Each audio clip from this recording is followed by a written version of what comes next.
Hello everybody and welcome to today's Sunday Q&A, which the more observant of you may realise is not being recorded from the barn today. No, instead I'm waiting to get into Lewis's MK17. God, I love it. In fairness to MK17, I'm not due it till 11:15. I had a pick up yesterday, I had a drop down in Bristol, and then I got a return load out of Newport that had to go to Milton Keynes. Lovely. Except, of course, it had to go to Milton Keynes the next day. Also lovely, because it means I don't have to fight to get back, and it had to be there at 11:15. Not so lovely, because it kind of puts kibosh on the first job, but covered me dead miles coming back from Bristol, and it gives me an easy day. And I'm supposed to be dropping off at 11:15. I've rocked up at 9:45. Bit pushy. Guy said, come back at 10:30. Oh, okay. Yeah, fair enough. Still 3/4 day. They still only leave you an hour either way. So I put it on brake. Not that I need to do brake because I've only driven for half hour so far. But it gives me time to do this. So I thought, well, I might as well use my time productively. Sorry, that was a bit vehement there, wasn't it? So I thought I'd do Q&A. So this week's Q&A, what have we got? We're all getting back to it a little bit, aren't we? So, question of the week is from Tifrioso Cornwall. He says, I think I'm going to make question of the week. Of course you are, Tiff, because I haven't heard from you in ages and I feel the need to actually showcase you. So there you go. So question of the week from Tiff, he says, do you ever get any 18-tonne jobs from Cornwall? Also, have you ever done a small van job in your 18-tonne? What's the smallest van job you've ever done in an 18-tonne? Have you ever had a big job from Cornwall? And a job, oh, by the way, if you hear that noise in the background, that's a night heater because it's cold. And the job on the exchange for a small van was going back to Milton Keynes. Would you bid on it or not if it was a small van job? Thanks for the videos. I'll do you one on that, mate. Absolutely. And thanks very much for coming back into the fold. There we go. So that must have been about 1:30, wasn't it? Right. So this week's main one was how much it costs to get started in an 18-tonne. Someone asked me to do that before Christmas, so I'm catching up on that one. Sean said, could you possibly expand on this video breaking down costs of running an 18-tonne, all the expenses that go with it, transport managers, parking, insurance, finding work, HS? I can, but the problem with these kind of things is they do tend to be, I mean, on the whole, they might be generic. I might turn that off, it's too noisy, ain't that cold? But then on the flip side of things, it's, you say, what's the cost of parking? Well, where do you live? Do you live in Mayfair or do you live in Scotland? In the Outer Hebrides? Because it makes a big difference, like, your insurance. Well, how many points you got on your licence and how old are you? There are certain things that I can't do. I can tell you what it is for me, and you go, but hang on a second, Peter, you told me that I could park for £200 a month, and I've got to look it up, and it's actually £800 a month. You go, well, that's because of where you are. I can't help you with that one, so I'll do my best, Sean, but on the whole, the one that I just did was kind of a rough idea of what you're looking at, that's the generic version of. So Lawrence says, I don't really get why truck prices vary so much on A&M, etc. That's the maintenance agreement from DAF, I believe. A rigid seems to be steeper than a unit, but there'll be ones on 78k which don't make sense to me. But he enjoys the channel, and he says, just sent for my B2/4 films off as I want to get a license, but not work as such, just to have it for the future. I have absolutely know what a B2/4 form is, so anyone who's a wise guys can let me know on that one. The only things I've ever applied for was my license to do my class 2, my sort of driving license, and of course my operator's license, which I've now got. I've just got to do the seminar. Forgot I've got to do the seminar. I've got to do a 3-hour seminar while they tell me all about it, like I don't know. Okay, got to do it. It's got to be done. Dale Steele says, the bigger the truck, the cheaper it is. I don't know about that, though. I don't know, but it does strike me that there isn't the price you pay for an alternator on a DAF might not be far off the price you pay for an alternator on like a Vito, because it's a Mercedes Vito and Mercedes are dear, and I can never equate that one. But I guess it's, you pay your money, you take your choice, don't you? James says the UK is no good anymore. Starting a business in this sort of industry is hard going and it's not worth it anymore. Look at how many businesses have gone bust. Barry something Peas says, Another piece of advice: keep £500 back for the inevitable petition to file for bankruptcy. Chris says Chris actually he does say, he said there's a lot to consider financially: transport managers, somewhere to park, tax, MOT, insurance, operator's license application fees, depreciation of vehicle, accountancy, PMI, etc. There's a lot to think about before you risk your savings, but if you decide to go for it, then I wish you good luck. Personally, I believe you earn more money driving a Class 1 for the supermarkets. You might be right on that one, Chris, but the thing is, you're working for the man. You go where they tell you to go. You do what they tell you to do. Whereas I get to pick and choose. If I don't want to go to work, I don't go to work. I normally go to work all the time. If I want to work hard and earn a bit of extra dough, I can. So it's a matter of what you want to do.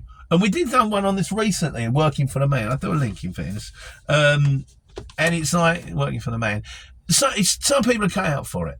Some people are not. Some people, like my best mate Darren, his best man at my wedding, worked for the man all his life. He's done incredibly well out of it. He practically ran the insurance companies. And no grief, no aggravation, always done well, guaranteed dough in your bank area. Yeah, but then people tell you what to do. I just struggle being told what to do. I worked for myself since I've left school, pretty much, since I left college. So I worked for my dad. That didn't really count. And then it was me all the way. So mess I've made of it. But anyhow, there's more to it than just dough, isn't there? There's also quality of life and the job and all that kind of stuff. But Just Deep. I've never got your name right, have I? Just Deep Chahal says. Or just he probably meant to call him Jazz, I imagine. He said, I'll be honest, there are barely any jobs on the exchange for 18-ton work currently. I'm considering packing it in and going back to my day job. Like I said, it's not for everybody. It works for me. It's a struggle sometimes. I mean, I've been off for 9 days with the Christmas thing, and now I've got to get back and I've got to catch up. But I'm doing it. I've got a problem with accelerator pedal again. You know the problem I had before? It's come back. Exactly the same thing. But I've got another pedal. Wonderful James at the Daft Parts place. He just said, look, he said, it's a safety issue. I'll send you another one. And hopefully, maybe the one that he sent me the first time's faulty, because it is a second-hand part. It's a good second-hand part. And hopefully this one will solve it. But I've got to drop this in Milton Keynes. It happens sometimes, not all the time. And then I've got to get down to Biggleswade. And if I'm on cruise control, it don't happen. So I can cruise control it all the way down to Black Cat Roundabout, all the way down to Biggleswade, pick up in Biggleswade, and then cruise control it all the way back up to the Black Cat Roundabout, down to the M1, and then into Dunstable, and then I'm just around the corner from home. So fingers crossed. I'll let you know. If I break down, you'll find out next Sunday. At least I'm in Milton Keynes and Biggleswade, not where I was yesterday, which is Bristol and Newport. If it had gone there, that's a big issue, isn't it? Right, so the wise guys, Godzillas. We talked about what's the best phone coverage. If you're going to run on the exchange, that kind of thing. You want the best phone coverage. He said, the cover for around the country, the best is EE. O2 is a reasonable contender. The rest are rubbish. He said, every and all companies have blind spot. It seems EE has the least. A lot depends on the phone also. And a £1,500 phone doesn't mean you can be assured a decent cover. So that's interesting. Anyone know anything about that? What's the best cheap phone to get if you actually want to get a signal? It's probably a 3310 or something like that. One of those old Nokia workhorses. But we need these ones. This phone here, this one that I am recording this on because it's got the exchange and all that kind of stuff on. Lee, by the way, Lee, you phoned me, but I haven't run you back, so I'm recording this. I'm waiting outside. I'll get you back in a bit. He says, O2 is really bad in Kent and Hampshire. It also gets a really poor signal in my hometown of Worthing. Sometimes I have to log in to customers' Wi-Fi to complete the POD. That's an interesting one. You can do that. Log up to free Wi-Fi. There you go. Around here it's called number 2, but others swear by it rather than lots of people report swapping. But I don't understand. He said, I'd still recommend EE though. He's still going. I'll still recommend EE though. I made a call on top of. I think we might have got this confused with Godzilla's. I think he said, I'd still recommend EE. I made a call on top of Dinas Madawi or something like MAWDDY. That's got to be in Wales. It's got to be in Wales. Give it a Google, it's like the moon. And back in my career days, I would struggle at most at most once a month with a signal understanding. I quite like Wales in the middle of nowhere jobs. So what he's saying is he'd take jobs to Wales in the middle of nowhere and then couldn't actually phone anybody. So, and still the nefarious Steve Campbell made a point. He said, I use BT, it's the EE network, but I've got a dual SIM card with a second SIM on gift. That could be a way around it. If your phone takes two SIMs, have two SIMs. I've never done two SIMs. I always thought it's for drug dealers or people who's having affairs. But I assume that what happens is if you can't get a signal on one, you ring out on the other. Or get two phones. Get a cheap phone. Put it in your lorry or your van. Have it switched on all the time. Have it on Find My Phone. Free tracker. Piece of free advice there. Right. And finally, right. Now Wilson says, right, now we got this thing about the diesel right pedal. He says, thanks for the mention. He said, tips on the throttle position sensor. He said, I've had problems with my Pagro. He said, I was having problems under load. Worked out it was the TPS that was, it's this throttle position sensor was connected to the throttle pedal. He said mine was on fly by wire, but I think yours is built in. Yeah, it is. It's like a half moon shape, and they tend, because people tend to hold the throttle in the same place, it tends to wear out in the same place. He said, have you got cruise control in your truck? Try using it instead of the throttle, or if you've got a speed limiter, push the pedal down hard. It goes to sleep, and then I press it a few times and it wakes up again. And it happened once yesterday. It's happened twice already this morning. I'm opening, that's it. Or at least and then it goes to sleep and you sit there, you pump it. Oh, it wakes up. Oh, yeah, there you go. I hope so. Well, if not, I've got another one coming down. I'm going to have to try and get back to home to get it back up. I think fitting it, if it's anything like last time, Mark fit, it was easy, but I'm praying I just get this off. Down to Biggleswade Way, get that one on. Down to Dunstable, get that one off. Get back to the yard and go, right, that's it. We're waiting until the new pedal comes in before she moves. Trucks, this week's trucks.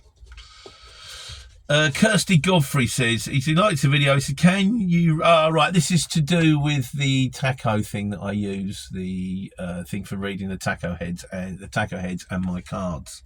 Can't remember what it's called. I'll do you a link if you want to know. If you want a way of reading multiple heads and multiple tacho cards, it's portable. So if you've got like 5 lorries on site, rather than having to bring the computer along with you and then plug it in the computer, you just get this little black thing. I've done a link, and you can plug it into the heads, and you can just read the cards. And then when you get back to the office, you just plug it in via a USB stick, and it reads everything. It's brilliant.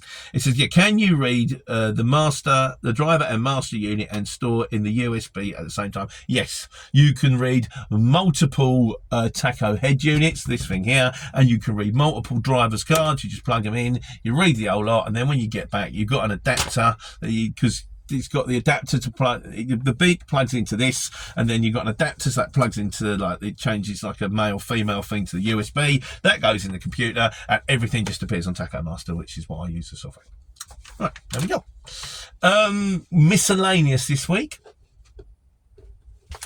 We have one on spare with speed awareness courses. Charlie Brake said it's all about money and enslavement to humanity. I don't know, Charlie. I mean, when you do the first one, they do teach you things. You think that's interesting. When you've done the second or third, you're like, I do know all this, but sometimes when you're driving for 60 hours a week, you're going to get caught. Sometimes you didn't realise that you're somewhere you don't know. You didn't realise the speed limit had gone down. You hadn't seen the camera. It happens. I'm clean at the moment, but... well, at the moment, how long's that going to last? Guy says, he's talking about Doe on the exchange. He says it's true. In 1990, I did Manchester to Barcelona in my Escort 55 van and was paid £2,800 before. It's best job I've ever had. I would be curious to know if you got anything out of Barcelona, though. I've got a sneaky suspicion probably Manchester to Barcelona, £2,800. Barcelona back to Manchester, nothing. If you got a return low, well done you, but that's always the thing. It's like going to Scotland. You'll get reasonable money for going up there, but you get nothing coming back. So you end up on the same amount of dough that you would do if you just ran locally, at which point, why go to Scotland? Unless you live in Scotland, or you like Scotland, or you want to go to Scotland, or you can get a job back for decent money. There's probably many reasons to go to Scotland if I've been a few times. I like Scotland, it's nice. Got relatives out there. But yeah. And finally this week, the nefarious Steve Campbell, who keeps promising that he's going to do his own channel and hasn't done it yet. He said, I'm in Exeter at the minute, drove down in all the snow with legal but not ideal tread on the tyres, got loads of lights on my dashboard as I came into Leeds, was going to pay to stop at Exeter services, but it turned out, and I've done this before, it was £15 cheaper to get a travel lodge with free services at the services, which means a travel lodge must have been about 15 quid. Because the stop at services is normally no more than £30. But I used to do that back in the day. It would be £30 to stop on like for a lorry, maybe with a food voucher, or it would be 45 quid with a travel lodge, and you get free parking. And like, so for £15 more, I get a bed and a bath for the night. I'll have a bed and a bath for the night. It's all the same to you, but then you have still got to buy your food on top. He said, saves me, because he's got the folded down one as well, the folded down one. Yeah, I had the folded down one. It's not, you want one of these. Well, mate, you can just jump on the bed if you need to. Saves me to fold down the seats in the bed to go to sleep, put everything back in the morning. Sick of DAF airlifts by now. They're not ideal, are they? They're all right, but they're not ideal. Dropping in Cornwall Airport before noon. I doubt I'll be picking anything up in this neck of the woods, so probably heading back to Bristol. And that's it for this week. So there's only, I think there's a couple coming out next week. Just getting back to speed of things. Like I say, I'm sitting here, I'll turn the night heater back on now. I'm sitting here for another half hour. Just to clear my clock, 27 minutes, and then I can go into Waitrose, get tips, only 3 pallets, so it'll probably only take me about 3.5 hours. And then over to Biggleswade and then back to Dunstable. Fingers crossed. Wish me luck, everybody. And if you're out there in the new year, try and avoid the freezing cold weather. Take care and take money.